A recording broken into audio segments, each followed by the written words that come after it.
اللہ رب العزت اپنی مقدس کتاب قرآن پاک میں ارشاد فرماتا ہے، یا ایھا الذین آمنوا توبوا الی اللہ توبۃ نصوحا،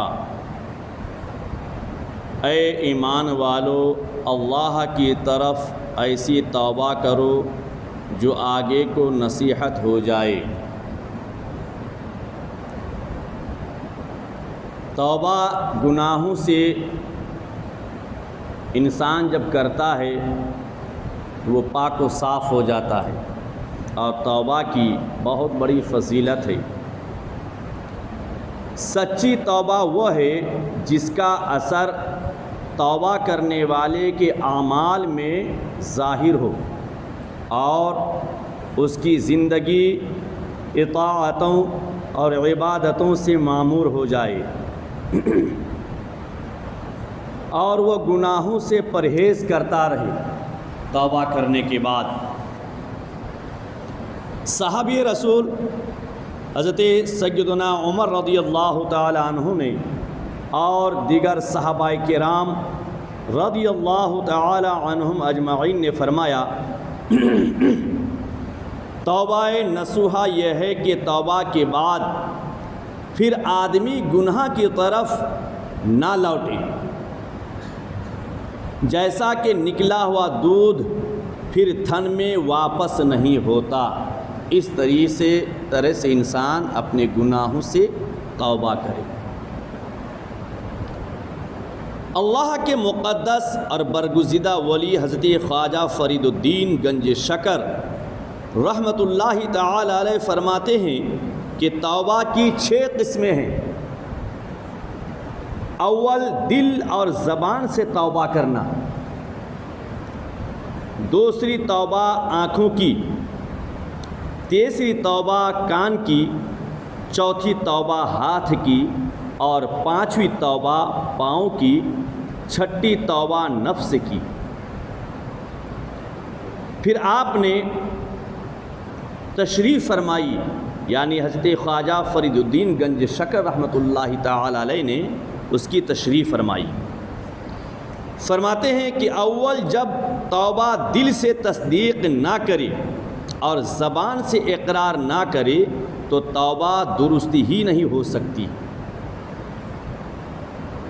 اس لیے کہ جب تک دل دنیا کی دوستی سے پاک نہ ہو جائے، کھوٹ، حسد، بغض، کینہ، فحش، ریا سے صاف نہ ہو جائے اور ان معاملات میں سچی توبہ نہ کرے تو اس کی توبہ میں شمار نہ ہوگی۔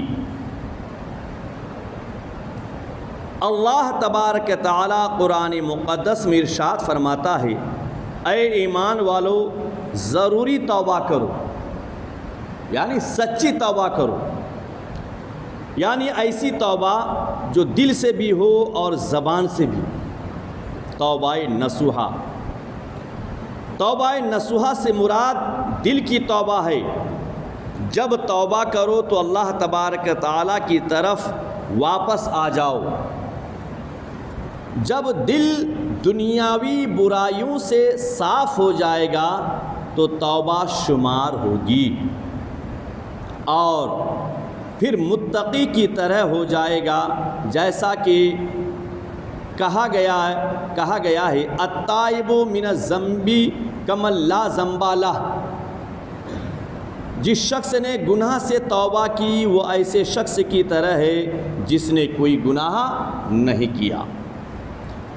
ایسی صورت میں توبہ کرنے والا اور متقی دونوں برابر ہیں۔ جب انسان سچی توبہ کر لیتا ہے اور پھر سے گناہ کی جانب نہیں لوٹتا تو وہ توبہ کرنے والا اور ایک اللہ کا مقدس متقی پرہیزگار بندہ دونوں برابر ہو جاتے ہیں۔ توبہ دل کی ہوتی ہے، زبان سے چاہے لاکھوں مرتبہ توبہ کی جائے، جب تک دل سے تصدیق نہ کی جائے توبہ کبھی درست نہیں ہوتی۔ جب زبان سے اقرار کرے تو دل سے تصدیق بھی کرنی چاہیے۔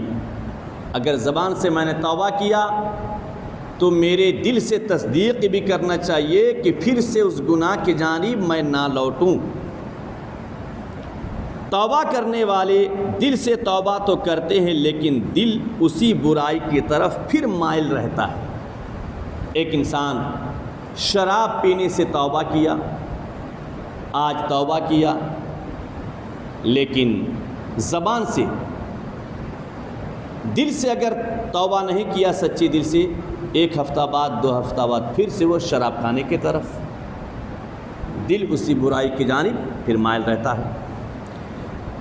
جیسا کہ بیمار صبح سے شام تک توبہ توبہ پکارتے ہیں، جب سخت بیمار پڑ جاتے ہیں، جان لیوا بیماری میں مبتلا ہو جاتا ہے، تو انسان کیا کرتا ہے؟ گناہوں سے توبہ کرتا ہے، بار بار توبہ کرتے ہیں، توبہ توبہ پکارتے ہیں، لیکن جب اس بیماری سے شفا مل جاتی ہے تو پھر غفلت میں پڑ جاتے ہیں اور توبہ کو بھولے سے کبھی یاد نہیں کرتے۔ تو یہ توبہ کرنا نہیں، بلکہ ایک طریقے سے مسخرہ پن ہو جائے گا، مذاق ہو جائے گا۔ حضرت فرید الدین گنج شکر رحمۃ اللہ تعالی علیہ نے فرمایا کہ مرنے سے پہلے توبہ کر لینا چاہیے۔ پھر یہ واقعہ بیان فرمایا کہ خواجہ بشر حافی رحمۃ اللہ تعالی علیہ سے پوچھا گیا کہ آپ کی توبہ کا باعث کون سی بات ہے؟ بشر حافی بہت بڑے شراب کے کارخانے چلایا کرتے تھے اور صبح و شام شراب میں مست رہا کرتے تھے، لیکن کچھ زمانے کے بعد اللہ نے ہدایت دیا اور ولیوں کی گروہ میں شامل ہو گیا۔ لیکن توبہ کیسے کی ہے؟ ان سے پوچھا گیا۔ آپ نے فرمایا میں ایک روز شراب خانے میں بیٹھا تھا، غیب سے آواز آئی، اے بشر حافی موت سے پہلے توبہ کر لے، مرنے سے پہلے توبہ کر لے۔ میں نے جب یہ بات سنی تو فوراً توبہ کر لی اور پھر ان گناہوں کے نزدیک کبھی بھی نہیں گیا، سچے دل سے توبہ کیا، توبہ نصوحا۔ جس توبہ کے سبب اللہ تعالیٰ نے مجھے یہ درجہ عنایت فرمایا، یعنی ولیوں کی گروہ میں اللہ نے اسے شامل کر دیا، ولایت سے سرفراز کر دیا، یہاں تک کہ حضرت بشر حافی رحمۃ اللہ تعالی علیہ بغداد کے جس راستے سے گزر جاتے تھے پھر سے کبھی اس راستے میں جانور لید گوبر نہیں کرتا تھا۔ بشر حافی، حافی آپ کا لقب ہے چونکہ آپ جب توبہ کیے اس کے بعد کبھی جوتا اور چپل نہیں پہنے، ہمیشہ ننگے پیر پر چلتے تھے، تو جانور بھی آپ کا ادب کیا کرتے تھے کہ جس راستے سے حضرت بشر حافی گزر جاتے تھے کبھی اس راستے سے کوئی جانور لید گوبر پیشاب نہیں کرتا تھا، اس ادب سے کہ کہیں پھر بشر حافی کا پیر گندگی میں نہ گر جائے، چونکہ پاؤں میں جوتا چپل نہیں رہتا۔ اس لیے ہمیں بھی چاہیے کہ ہم اپنے گناہوں سے توبہ کریں اور اللہ تعالیٰ کی عبادت کی جانب مائل ہوں۔ اللہم